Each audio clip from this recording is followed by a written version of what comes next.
জুলাই গণ অভ্যুত্থান স্মৃতি জাদুঘর অতীতকে ধারণ করে ভবিষ্যৎ রচনা করেছে বলে মন্তব্য করেছেন সাবেক অন্তর্বর্তী সরকারের প্রধান উপদেষ্টা ডক্টর মোহাম্মদ ইউনূস।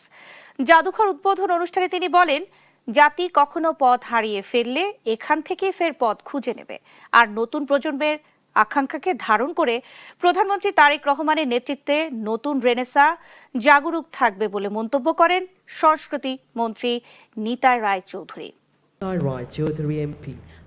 জুলাই গণ অভ্যুত্থান স্মৃতি জাদুঘরের উদ্বোধনী অনুষ্ঠানে যোগ দেন ২৪-এর গণ অভ্যুত্থানে শহীদ পরিবারের স্বজন ও আহতরা।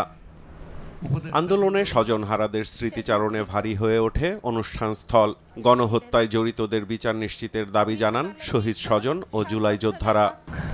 আগামী ভবিষ্যৎ প্রজন্ম জানুক কতটা আত্মত্যাগের বিনিময়ে আমাদের সন্তানরা এই ফ্যাসিস্ট মুক্ত দেশ গড়তে সক্ষম হয়েছিল।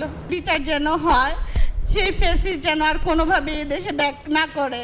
জুলাই যোদ্ধারা, জুলাই শহীদ পরিবাররা তারা যেন উপযুক্ত সম্মান নিয়ে বাঁচতে পারে। অকারণে বিরোধিতা বা সংকট তৈরি না করে মানুষের আকাঙ্ক্ষাকে ধারণ করে ঐক্যবদ্ধভাবে কল্যাণ রাষ্ট্র গড়ে তোলার আহ্বান জানান বক্তারা। মাফিয়াকে ফ্যাসিস্ট বলা মধ্যে খানিকটা সম্মান দেয়া হয়। ফ্যাসিস্টের একটা রাজনীতি আছে। Sheikh Hasina specially post 2018 became an আটার মাফিয়া। অকারণে বিরোধিতা বা অকারণে আমরা কোনো সংকট তৈরি না করে আসুন মানুষের যে আকাঙ্ক্ষা সেই আকাঙ্ক্ষাকে ধারণ করি এবং শহীদদের সেই আবেগ, সেই শহীদদের যে আত্মত্যাগ, সেই আত্মত্যাগকে ধারণ করে আমরা আগামী দিনে একটি চমৎকার কল্যাণকর রাষ্ট্র গড়ে তুলি।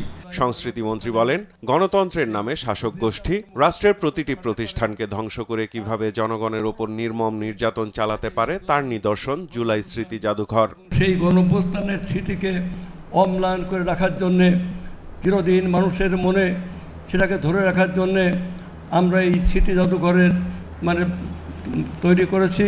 সাবেক অন্তর্বর্তী সরকারের প্রধান উপদেষ্টা ডক্টর মোহাম্মদ ইউনূস বলেন, এ জাদুঘর কেবল একটি স্থাপনা নয়, এটি দেশের ইতিহাসে নতুন অধ্যায়ের সূচনা।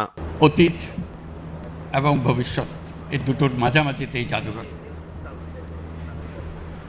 জাদুঘর তাৎক্ষণিকভাবে অতীতকে ধারণ করেছে, কিন্তু ভবিষ্যৎ রচনা করেছে।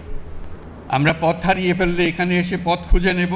জুলাই গণ অভ্যুত্থানের ইতিহাস জানতে সারা দেশের শিক্ষার্থীদের জুলাই গণ অভ্যুত্থান স্মৃতি জাদুঘর পরিদর্শনের আহ্বান জানান এ নোবেল জয়ী। শুধু দেখে গেলাম হইচই করে সেটা না, বসে একটু চিন্তা করা কেন এটা হলো। সাইফুল রিপন, দেশ টিভি, ঢাকা।